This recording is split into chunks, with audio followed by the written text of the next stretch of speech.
الحمدللہ ابھی ہم سب تلاوت کلام اللہ سے محظوظ ہو رہے تھے، قرآن کریم کی تلاوت سماعت فرما رہے تھے۔ قرآن کی تلاوت کے بعد اب ہم اصل مقصد کی طرف متوجہ ہوتے ہیں۔ آپ کو معلوم ہے کہ کل جناب ہاشم صاحب صدر جامع مسجد بھیلپور کے صاحبزادے کی شادی ہوئی۔ اسی سلسلے سے یہ دینی مجلس رکھی گئی۔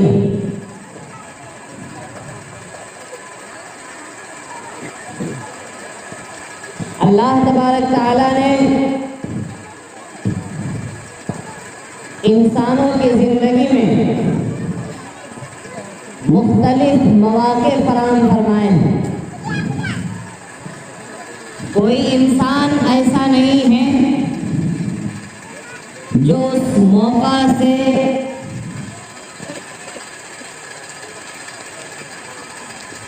موقع میں پھنستا نہیں، اور وہ دو موقع ہے، ایک خوشی کا اور دوسرا غم کا۔ خوشی کے موقع کبھی عید بقرعید کی شکل میں آتا ہے اور کبھی شادی بیاہ کے سلسلے میں آتا ہے، اور کبھی اولاد کی نعمت کی شکل میں آتا ہے اور کبھی بے شمار نعمتوں کے ملنے پر آتا ہے۔ اور اسی میں انسانوں کے ساتھ غم کا موقع بھی آتا ہے۔ وہ غم کا موقع ہوتا ہے کہ اپنے رشتہ دار میں گھر میں کوئی بیمار ہو گیا، یا کسی کا گھر میں وصال ہو گیا، موت ہو گئی۔ دنیا میں کوئی انسان نہیں ہے جن کا رشتہ دار نہیں مرتا ہے، جس کا گھر کا آدمی نہیں مرتا ہے، جن کے اوپر کی پیڑھی نہیں مرتا ہے، اور کوئی گھر ایسا نہیں ہے جو غم سے خالی ہو۔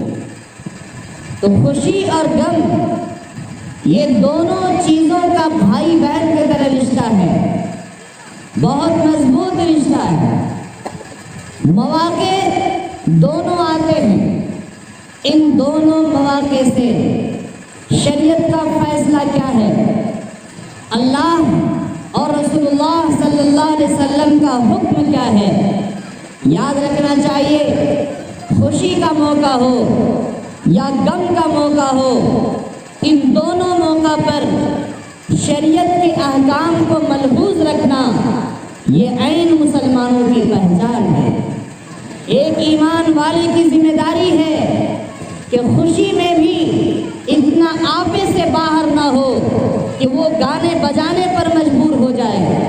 خوشی کے موقع پر اس طرح سے ڈانس اور جھولنا اور کپڑا کو پھاڑنا نہ شروع کر دے۔ خوشی کے موقع پر بھی آپے سے اس طرح باہر نہ ہو جائے کہ اپنے آپ کو ہلاک و برباد کرے۔ خوشی کا موقع بھی ایک معیاری خوشی ہونی چاہیے جس کو شریعت نے بیان کیا ہے۔ یہ شادی کا موقع، یہ خوشی کا موقع ہے، لیکن تب یہ خوشی بنے گی جبکہ اس میں دینی مجلس ہو، جس میں قرآن اور احادیث کو بیان کیا جائے، جس میں مسلمانوں کی اصلاح کی بات ہو، اس میں گانے بجانے نہ ہو، اس میں غیر شرعی کام نہ ہو، جس سے اصلاح کو فرق پڑے، جس سے سماج کو تکلیف ہو، جس سے پڑوسی کو پریشانی ہو۔ ایسی چیزیں خوشی کے موقع پر بھی نہ ہو جس سے ہمارے اسلام پر دھمبا لگ جائے، کیونکہ اسلام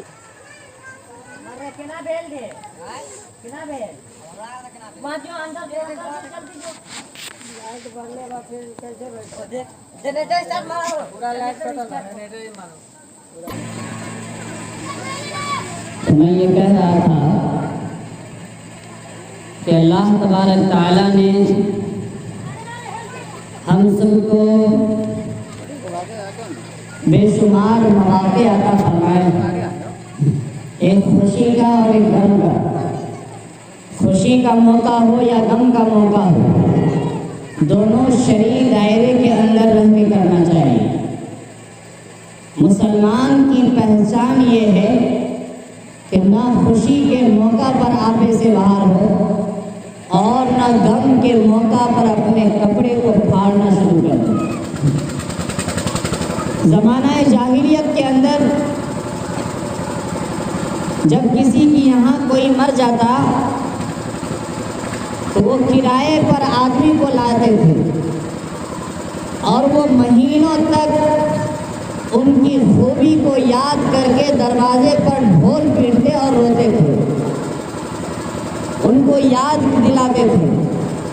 مہینہ مہینہ ان کو پیسہ ملتا تھا، تو یہ کام وہ اپنے رشتہ داروں کے یاد میں کرتے تھے اور اس کو وہ ان کا حق سمجھتے تھے۔ شریعت نے، اللہ نے اس چیز سے منع کر دیا اور گریبان جو وہ پھاڑتے تھے، کپڑے کو پھاڑتے تھے اور مہینوں مہینوں سوگ مناتے تھے، اس چیز سے لوگوں کو منع کر دیا۔ لہذا 3 دن میت کے گھر میں سوگ منانے کی اجازت ہے۔ سوگ کا مطلب بھی سمجھے، سوگ کا مطلب ہے کہ اگر زیادہ پریشانی ہے تو وہ چولہا نہ جلائے گھر میں آہستہ آواز میں یا آنسو بہا کر کے وہ روئے۔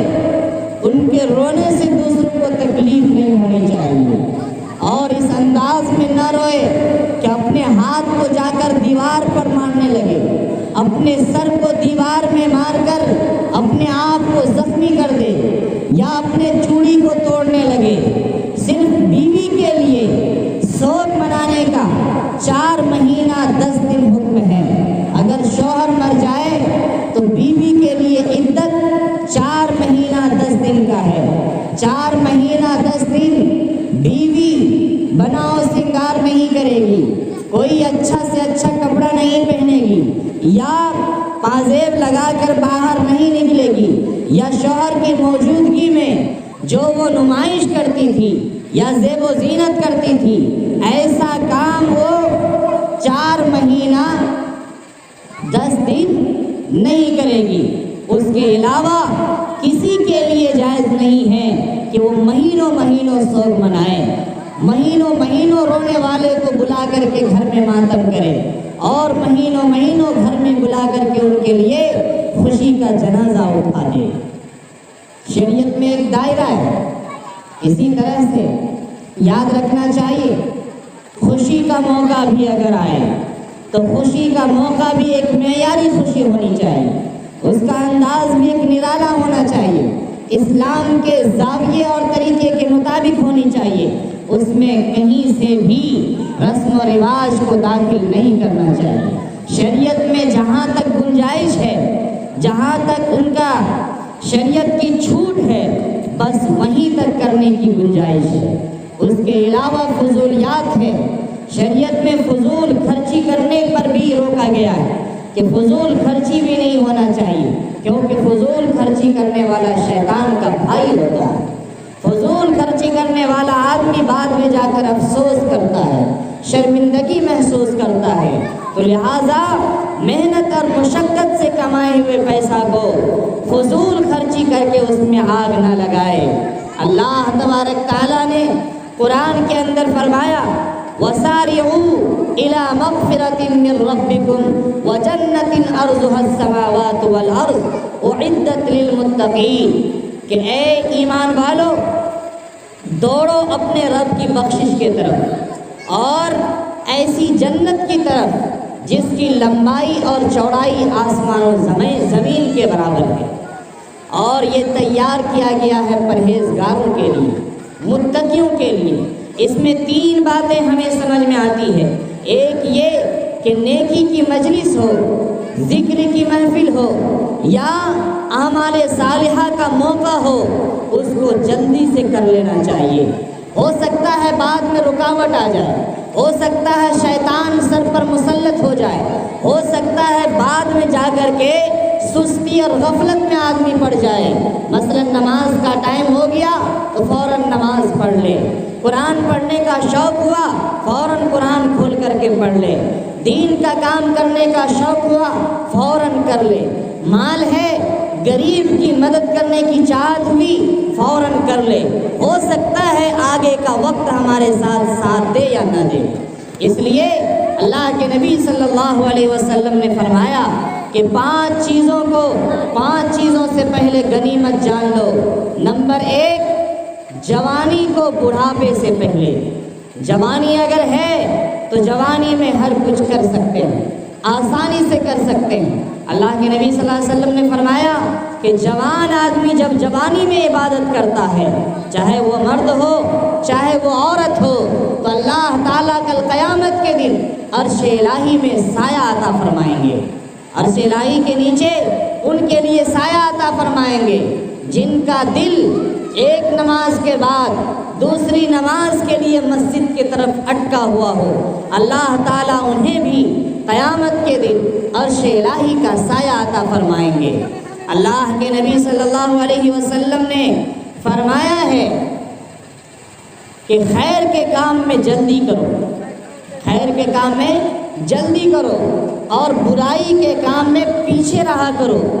خیر کے کام میں جو جلد بازی سے کام کرتا ہے وہ کامیاب ہو جاتا ہے، بعد میں پچھتاوا نہیں ہوتا۔ ہر خیر کے کام کو مضبوطی سے پکڑنا چاہیے، موقع کو غنیمت سمجھنا چاہیے۔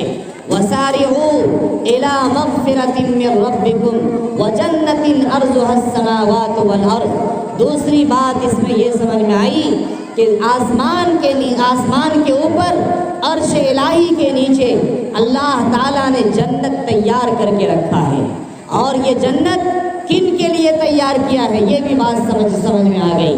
اس آیت کے اندر اللہ نے فرمایا اعدت للمتقین، کہ جنت متقیوں کے لیے تیار کیا گیا ہے۔ متقی کون ہے؟ جو اللہ کا حکم ادا کرتا ہے۔ متقی کون ہے؟ جو پرہیزگاری کے ساتھ زندگی گزارتا ہے۔ متقی کون ہے؟ جس کے سینے کے اندر اللہ کا ڈر ہے۔ متقی کون ہے؟ جو اپنی جواب دہی کا پابند ہے۔ متقی کون ہے؟ جو عقل رکھتے ہوئے جانور کی طرح زندگی نہیں گزارتا ہے۔ متقی کون ہے؟ جو دن اور رات میں فرق کرتا ہے۔ متقی کون ہے؟ جو اجالے اور اندھیرے سے سبق حاصل کرتا ہے۔ متقی کون ہے؟ جو زندگی اور موت سے عبرت حاصل کرتا ہے۔ اور متقی وہ آدمی ہے جو اپنی زندگی کو ناپ تول کر استعمال کرتا ہے، کل کے لیے کل سے پہلے ہی تیاری کرتا ہے، یعنی قبر کے گڈھا میں جانے سے پہلے موت کی تیاری کرتا ہے۔ اللہ تعالیٰ نے فرمایا گناہوں سے توبہ کر لو اور فرائض کو ادا کرو، نیکیوں پر عمل پیرا ہو جاؤ اور تمام اعمال میں اخلاص پیدا کر لو، اپنے رب کی بخشش اور جنت کی طلب میں جلدی کرو۔ مفسرین نے وَسَارِعُوا إِلَىٰ مَغْفِرَةٍ مِّن رَّبِّكُمْ وَجَنَّةٍ عَرْضُهَا السَّمَاوَاتُ وَالْأَرْضُ أُعِدَّتْ لِلْمُتَّقِينَ کی یہ تفسیر بیان کی ہے۔ جنت زمین اور آسمان کو ملا کر لمبا چوڑا کر دیا جائے، چونکہ انسان زمین آسمان کی وسعت کو ہی دیکھتا ہے، زمین آسمان کی چوڑائی اور لمبائی کو ہی دیکھا ہے، اسی کا تصور ان کے ذہن میں ہے۔ اسی لیے اللہ نے جنت کو مثال دے کر کے بیان فرمایا ہے کہ زمین آسمان کی لمبائی اور چوڑائی کو تم دیکھ رہے ہو، ایسے ہی وسیع جنت ہے، ورنہ جنت کی مثال بیان کسی چیز سے نہیں کیا جا سکتا، کیونکہ جنت کے اندر زمین آسمان سما سکتا ہے، زمین آسمان میں جنت نہیں سما سکتا ہے۔ جنت کہاں ہے؟ ایک سوال ہے، جنت کہاں ہے؟ جنت اللہ تعالیٰ نے عرش الہی کے نیچے پیدا کیا ہے، آسمان کے اوپر عرش الہی کے نیچے یہ جنت ہے، اور جنت کی وسعت زمین آسمان سے بڑھ کر ہے۔ حضرت انس بن مالک رضی اللہ تعالیٰ عنہ سے دریافت کیا گیا کہ جنت آسمان میں ہے یا زمین میں؟ فرمایا کون سی زمین اور کون سا آسمان؟ آسمان ایسا ہے ہی نہیں، زمین ایسی ہے ہی نہیں جس میں جنت سما سکے۔ عرض کیا گیا پھر کہاں ہے؟ فرمایا آسمان کے اوپر عرش الہی کے نیچے، یہاں پر جنت ہے۔ اور جنت نہایت عظیم الشان جگہ ہے، اللہ تعالیٰ کی رضا، اس کے دیدار کا مقام ہے۔ قرآن پاک میں جنت کی عظمت کو بکثرت بیان کیا گیا ہے۔ اللہ تبارک تعالیٰ نے اپنے حبیب جناب محمد رسول اللہ صلی اللہ علیہ وسلم کے صدقے ہمیں جنت الفردوس میں اپنے پیارے حبیب صلی اللہ علیہ وسلم کا پڑوس نصیب فرمائے۔ اللہ تعالیٰ سے دعا کیجئے اللہ جنت الفردوس میں ہمیں جگہ عطا فرمائے۔ جنت کا سب سے اعلیٰ مقام جنت الفردوس ہے، اور جنت الفردوس کس کے لیے بنایا گیا ہے؟ جو سب سے اعلیٰ قسم کا ایماندار ہوگا، سب سے اعلیٰ معیار کا مسلمان ہوگا، سب سے زیادہ پرہیزگار ہوگا، سب سے بڑا متقی ہوگا، سب سے زیادہ اللہ سے ڈرنے والا ہوگا، نیکی کے راہ پر چلنے والا ہوگا، منمانی زندگی گزارنے والا نہیں ہوگا۔ تو ایک طرف حکم ہے نیکی کے راستے پر چلو، دوسری طرف حکم ہے برائی کو چھوڑ دو، اللہ سے توبہ کر لو، ہو نہ ہو کل ہماری موت ہو جائے۔ تو لہٰذا جوانی کو غنیمت جانو بڑھاپے کے آنے سے پہلے، زندگی کو غنیمت سمجھ لو موت کے آنے سے پہلے، فرصت وقت کو غنیمت سمجھ لو مشغولی کے آنے سے پہلے، مالداری کو غنیمت سمجھ لو تنگ دستی آنے سے پہلے، اور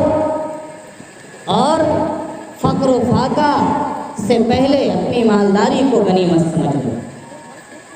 فقر و فاقہ سے پہلے مالداری کو غنیمت سمجھ لو، یعنی مالداری میں نیکی کا کام کرو، غریب مسکین پر خرچ کرو۔ لوگ یہ سمجھتے ہیں ہم خرچ کریں گے پیسہ گھٹ جائے گا، مسجد جائیں گے مسجد میں پیسہ دیں گے گھٹ جائے گا، مدرسہ میں پیسہ دیں گے گھٹ جائے گا، غریب مسکین بیوہ یتیم پر خرچ کریں گے پیسہ گھٹ جائے گا۔ اللہ کے نبی نے قسم کھا کر کے بیان فرمایا کہ قسم کھا کے اللہ کے نبی نے بیان فرمایا کہ جو آدمی صدقہ خیرات کرے گا اس کے مال میں کبھی بھی گھٹاؤ نہیں ہوگا، اس کے مال کبھی نہیں گھٹ سکتا ہے، اللہ اس کے مال میں دن بدن اضافہ کرتا ہے، اور جو مال خرچ کیا ہے وہی اس کا ہے، جو دنیا میں ہے وہ مال اس کا نہیں، مرنے کے بعد تو وہی مال کام آئے گا جو اس نے اللہ کی راہ میں خرچ کر دیا، وہی اس کے لیے اکٹھا ہونے والا، جمع ہونے والا۔ اور جو مال دنیا میں ہے، چاہے وہ جائیداد ہو، چاہے وہ دولت ہو، چاہے وہ پیسے ہو، چاہے وہ خزانہ ہو، چاہے وہ زیور ہو، چاہے وہ کچھ بھی ہو، وہ ان کا نہیں بلکہ ان کے وارث کا ہو جائے گا، وہ خالی ہاتھ جائے گا۔ اس لیے نیکی کے کام میں آگے بڑھو اور برائی کے کام کو چھوڑ دو۔ وَتَعَاوَنُوا عَلَى الْبِرِّ وَالتَّقْوَىٰ وَلَا تَعَاوَنُوا عَلَى الْإِثْمِ وَالْعُدْوَانِ۔ اللہ تعالیٰ نے قرآن میں فرمایا کہ نیکی کے کام میں تم دوسروں کی مدد کرو، برائی کے کام میں کسی کی مدد نہ کرو۔ نیکی کے کام میں مدد کرو، برائی کے کام میں کسی کی مدد نہ کرو۔ نیکی کا کام کون سا ہے؟ جو شریعت مطہرہ کے اندر جو نیکی بیان کیا جا چکا ہے، چاہے وہ قرآن میں ہو چاہے وہ احادیث کے اندر ہو، وہی نیکی ہے۔ اور جس چیز سے منع کر دیا گیا ہے اس قرآن کے اندر، احادیث کے اندر، وہ کبھی بھی نیکی نہیں بن سکتا ہے۔ نیکی بھی شریعت کے دائرے میں رہ کر کے کرنا چاہیے، نیکی کا بھی معیار بیان کر دیا گیا ہے۔ قرآن کو پڑھنا چاہیے، پورے قرآن اللہ کا کلام ہے، اور کیسی زندگی گزارنا ہے اللہ نے سورہ بقرہ سے لے کر سورہ ناس تک تفصیل کے ساتھ بیان فرمایا ہے۔ قرآن کا اجمال سورہ فاتحہ ہے، الحمدللہ سے لے کر غیر المغضوب علیہم ولا الضالین تک یہ اجمال ہے، اور اس کی تفسیر سورہ بقرہ سے لے کر سورہ ناس تک ہے۔ الف لام میم ذالک الکتاب لا ریب فیہ ھدی للمتقین۔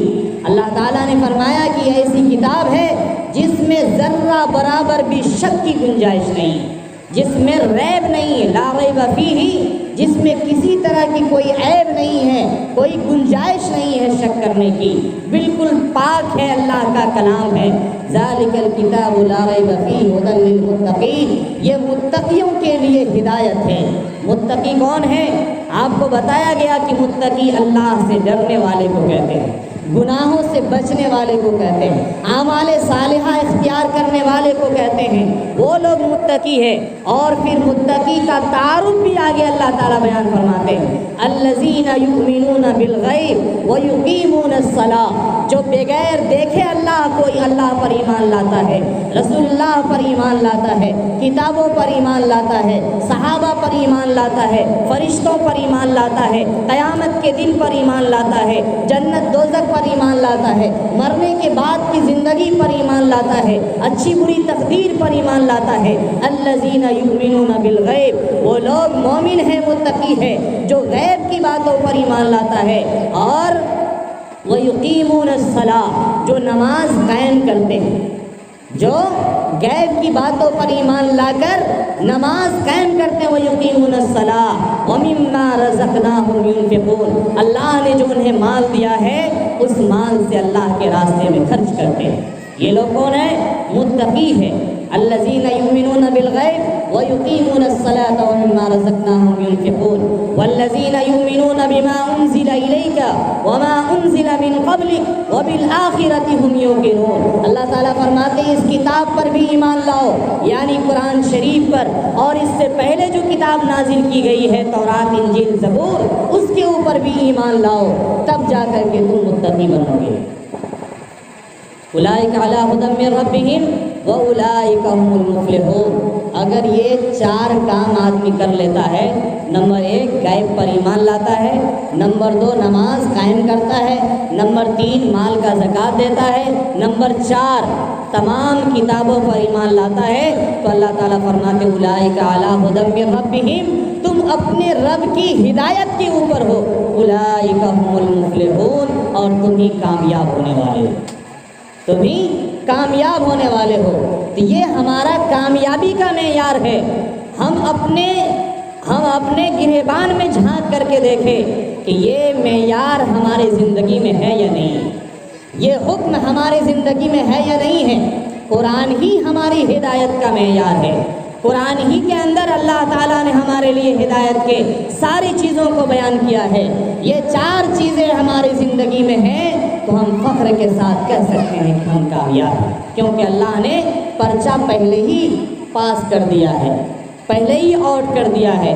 اب کوئی یہ کہے کہ ہم کو کیا پتا کہ ہم کامیاب ہیں کہ ناکام ہیں، کوئی یہ کہے کہ ہم کیسے کو ایسے پتہ چلے گا ہم جنتی ہے کہ دوزخی ہیں، تو ہم کون سا کام کر رہے ہیں سب سے پہلے اس چیز کا فیصلہ کریں، ہم کون سا عمل کر رہے ہیں سب سے پہلے اس چیز کا فیصلہ کریں، ہم کس راہ پر چل رہے ہیں سب سے پہلے اس چیز کا فیصلہ کریں۔ قرآن میں اللہ نے کھول کھول کر کے بیان کیا ہے اور ہر چیز کو صاف ستھرا بیان کیا ہے، منافقین کی زندگی سے لے کر مشرکین اور کافرین تک، اور آدم علیہ السلام کے زمانے سے لے کر قیامت تک کے لوگوں کا تذکرہ اللہ تعالیٰ نے قرآن کے اندر بیان کر دیا ہے۔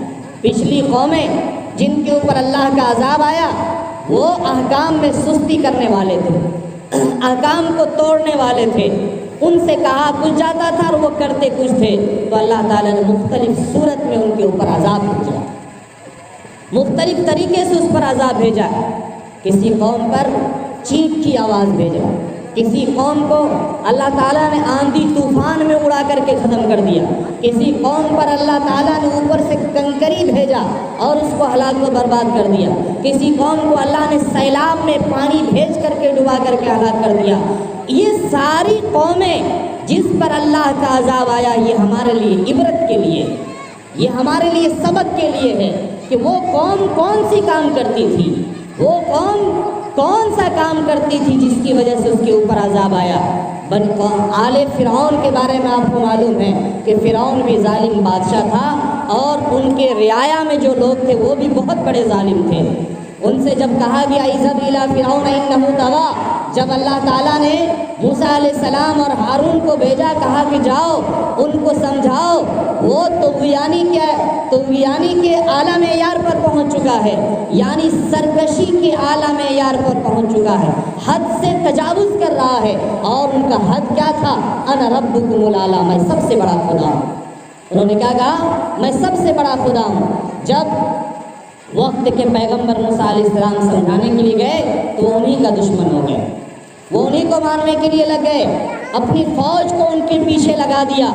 اللہ تبارک تعالیٰ نے موسیٰ علیہ السلام اور ان کی قوم کو دریا پار کرا دیا، اور اس کے بعد فرعون کو اسی دریا میں ڈبا کر کے ہلاک کر دیا۔ صحیح بات بتائی جاتی ہے تو اس کو قبول کرنا چاہیے، اس پر عمل کرنا چاہیے، ان کا انکار نہیں کرنا چاہیے، اس کے حکموں کو توڑنا نہیں چاہیے، ان کا دشمن نہیں بننا چاہیے، ان کے راہ کا روڑا نہیں بننا چاہیے، بلکہ اس کو قبول کرنا چاہیے۔ فرعون نے قبول نہیں کیا، ان کے پاس راہبر آئے لیکن ان کو دھتکار دیا، الٹا ان کا دشمن بن گیا، ان کے راستے کو روکنے لگا، ان کے جان کا پیاسا ہو گیا، تو بدلہ اللہ تعالیٰ نے ان سے لیا، اللہ تعالیٰ نے ان سے بدلہ لے لیا اور پوری قوم کو، آل فرعون کو تباہ و برباد کر دیا، پانی میں ڈبا کر کے ہلاک کر دیا۔ قوم عاد کا تذکرہ قرآن میں بار بار آتا ہے۔ قوم عاد کو وقت کے پیغمبر نے کہا کہ تم تکبر نہ کرو، جھک کر کے رہو اور اللہ کا حکم مانو۔ انہوں نے کہا یہ سب میرے ہاتھ کا کیا ہوا، میں اپنے ہاتھوں سے پہاڑ کو تراش کر کے بھالی شان مکان بناتا ہوں، اس میں اللہ کیا کر رہے ہیں؟ یہ تو میری طاقت ہے، یہ تو ہم نے اپنی قوت سے، اپنے کمائی سے کیا ہے، یہ مکان، یہ دکان، یہ ساری جائیداد، یہ ہمارا کیا ہوا ہے۔ ان کو پتہ ہی نہیں تھا کہ اللہ نے اسے جان دیا ہے، اللہ ہی اس کو سانس لینے کے لیے ہوا چلا رہے ہیں، اللہ ہی پانی بھیج رہے ہیں، اللہ ہی زمین سے اناج نکال رہے ہیں، اللہ ہی کی بنائی ہوئی زمین ہے، اللہ ہی کا بنایا ہوا آسمان ہے، اللہ ہی کا بنایا ہوا سر کے بال سے لے کر پاؤں کے نیچے، پاؤں کے ناخن تک اللہ ہی کا بنایا ہوا۔ ان کو یہ محسوس ہی نہیں ہوا، تھوڑی سی طاقت اور قوت کیا مل گئی، چند مکان کیا بنا لیا پہاڑ تراش کر کے۔ وہ سوچنے لگا کہ مجھ سے زیادہ ہیکل اور مجھ سے زیادہ قوت والا کوئی قوم پیدا ہی نہیں ہوا، اور وقت کے پیغمبر کو جھٹلا دیا۔ اللہ تبارک تعالیٰ نے ایسا عذاب اس قوم کے اوپر بھیجا، قرآن کے اندر اللہ نے بیان فرمایا ہے کہ جس طرح کھجور کے درخت کو جڑ سمیت اکھاڑ کر پھینک دیا ہو، اسی طرح سے وہ لوگ لمبے تڑنگے تھے، ان کو ایسے ہی تیز ہوا نے اکھاڑ کر کے ان کو پھینک دیا۔ آج ان کے مکان موجود ہے لیکن کھنڈرات کی شکل میں، ان کے مکان میں رہنے والا کوئی نہیں، چوہا اور مکڑی کا جالا کے علاوہ کچھ نظر نہیں آتا۔ عذاب شدہ جگہ ہے۔ میرے بھائیوں، تکبر اللہ کو پسند نہیں، جو کچھ دیا ہوا ہے اللہ کا دیا ہوا، اس پر اللہ کا شکریہ ادا کرنا چاہیے۔ کبھی کوئی پریشانی آ جائے، کسی طرح کی کوئی بات آ جائے تو اس پر صبر کرنا چاہیے۔ اللہ نے مومن کو دو ہتھیار دیا، ایک نعمت ملے تو شکریہ ادا کرے، اس کے بدلے جنت ہے، اور اگر کوئی مصیبت آئے تو صبر کرے، اس کے بدلے بھی جنت ہے۔ شکرانے پر بھی جنت اور صبر پر بھی جنت۔ آج ہمارے سماج کے اندر ایک برائی پھیلی ہوئی کہ لوگ اپنے غم سے اتنا زیادہ غمگین نہیں ہوتا ہے جتنا دوسرے کی خوشی سے غمگین ہو رہا ہے، دوسرے کو ترقی کرتے ہوئے دیکھتا ہے، دوسرے کو اچھا کھانا دیکھتا ہے، دوسرے کو اچھی نعمت میں رہنا دیکھتا ہے تو اس کے خلاف حسد کرنے بیٹھ جاتا ہے، اس کے خلاف طرح طرح کے اڑنگے لگاتا ہے، اس کے خلاف طرح طرح کی جال بنتا ہے، اس کے لیے گنڈا کرنے والے اور گرہ لگانے والے جادوگروں کو بلا کر کے ان کے گھر کے تباہی کا اسباب تیار کرتا ہے۔ اللہ تبارک تعالیٰ نے جب حضور اکرم صلی اللہ علیہ وسلم پر جادو کیا اور آپ بیمار ہو گئے، بخار میں پریشان رہے، تو جبرائیل امین کو دو سورہ دے کر کے بھیجا، ایک قل اعوذ برب الناس، دوسرا قل اعوذ برب الفلق۔ یہ دونوں سورہ پڑھ کر کے جبرائیل امین اس پر پھونک مارتے تھے اور وہ گرہ کھلتا جاتا تھا۔ آپ کا بال بڑا بڑا تھا، وہ بال لے کر 11 گرہ کنگھی کے دندانے میں لگائے ہوا تھا، ایک یہودی تھا جس نے اس پر جادو کیا تھا۔ تو آپ صلی اللہ علیہ وسلم وقت کے پیغمبر ہیں، ان پر جادو چلایا گیا۔ کیا سمجھ میں آیا؟ العین حق، جادو بہت بڑی چیز ہے، جادو برحق ہے۔ اللہ کے نبی صلی اللہ علیہ وسلم نے فرمایا کہ جادو اتنا خطرناک چیز ہے کہ انسان کو قبرستان پہنچا دیتا ہے اور اونٹ کو ہانڈی میں پہنچا دیتا ہے، اونٹ کو ہانڈی میں پہنچا دیتا ہے۔ مطلب جانور جب گھبراتا ہے، تڑپنے لگتا ہے تو آدمی کیا کرتا ہے؟ ذبح کرتا ہے اور اس کو ہانڈی میں بھیج دیتا ہے، ذبح کر کے ہانڈی میں بھیج دیتا ہے۔ لیکن انسان تڑپتا ہے تو اس کو ذبح کیا جاتا ہے؟ نہیں، وہ قبرستان جاتا ہے۔ جادو کے لیے بہت بڑے بڑے گنڈے ہیں، بہت بڑی بڑی چوکیاں ہیں جو تیار کی جاتی ہے۔ اللہ کے نبی صلی اللہ علیہ وسلم نے فرمایا، ترمذی شریف کی روایت ہے، جادو کرنے والا اور جادو کرانے والا یہ دونوں جہنمی ہیں۔ جادو کرنے والا، جادو کرانے والا دونوں جنت کی خوشبو تک نہیں سن سکتے۔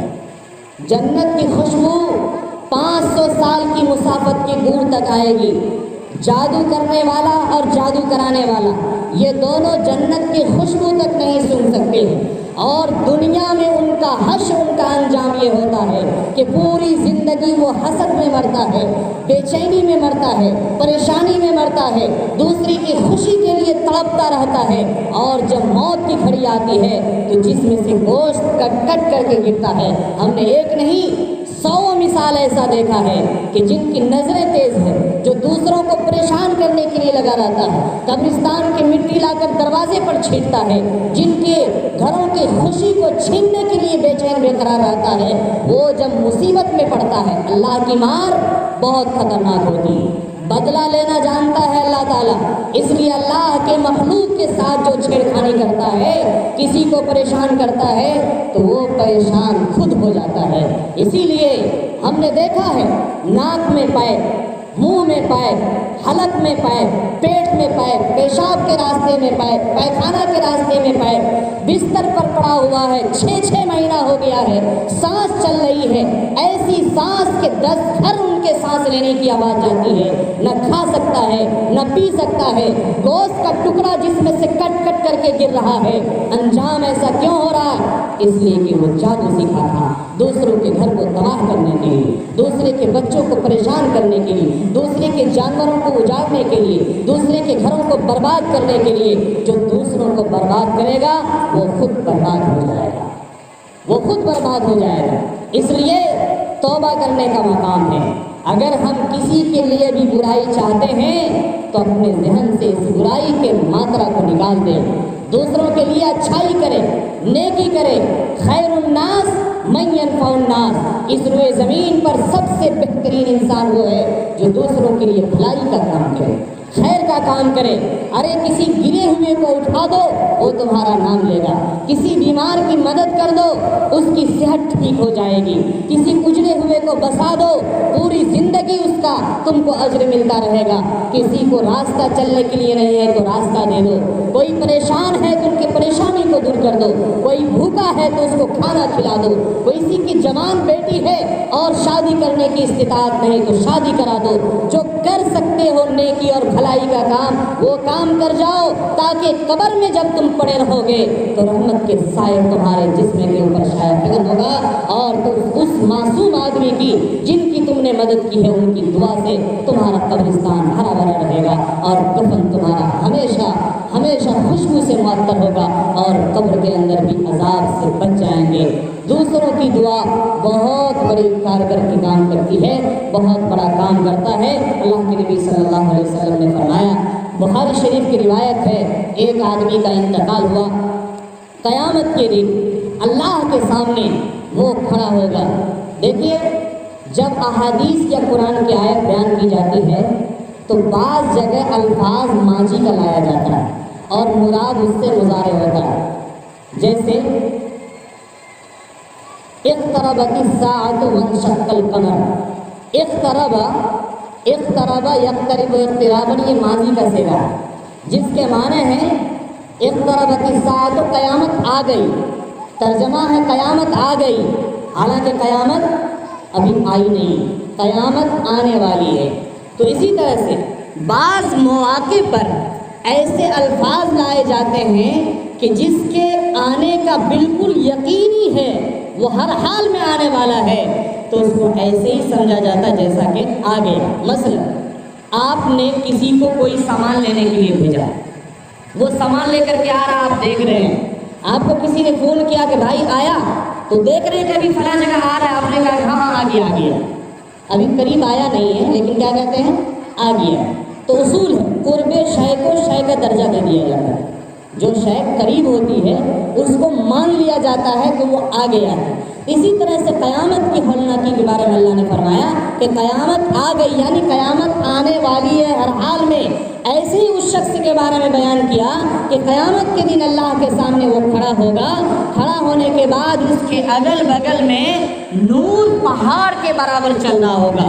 ان کے پڑوسی لوگ کہیں گے کہ یہ پہاڑ کے برابر اجر و ثواب کہاں سے آیا، یہ نیکی کہاں سے تم لے کر کے آئے؟ تو وہ کہے گا ہم نے تو کیا نہیں تھا، پتہ نہیں یہ کہاں سے آیا ہے۔ تو ایک فرشتہ کہے گا کہ یہ نیکی تمہاری اولاد کے استغفار کرنے کی وجہ سے اور مغفرت کی دعا کرنے کی وجہ سے یہ نیکی تمہیں ملی ہے۔ تم جس کے لیے بھلائی کیے تھے ان کی دعا کرنے کی وجہ سے تم کو یہ نیکی ملی ہے۔ تو لہٰذا قیامت کے دن ہمیں بہت ساری چیزیں کام دینے والی ہے، وہ ہے اچھائی، بھلائی، خیر کے کام میں سبقت، نیکی کے کام میں آگے بڑھ کر کے کام کرنا۔ تو جو زندگی ہے وہ بھلائی میں گزار دے، برائی نہ کرے۔ برائی میں کوئی زندگی نہیں ہے، نہ دنیا کی نہ آخرت کی۔ بھلائی میں دنیا کی بھی زندگی ہے، آخرت کی بھی زندگی ہے۔ اللہ تعالیٰ سے دعا کیجیے اللہ تعالیٰ ہم سب کو کہنے سننے سے زیادہ عمل کرنے کی توفیق نصیب فرمائے۔ وما علینا الا البلاغ۔ السلام علیکم ورحمۃ اللہ وبرکاتہ۔ بہت بڑی اہمیت اور فضیلت ہے۔ یوم عاشوراء 10 محرم کو کہتے ہیں، کیونکہ یہ مہینہ محرم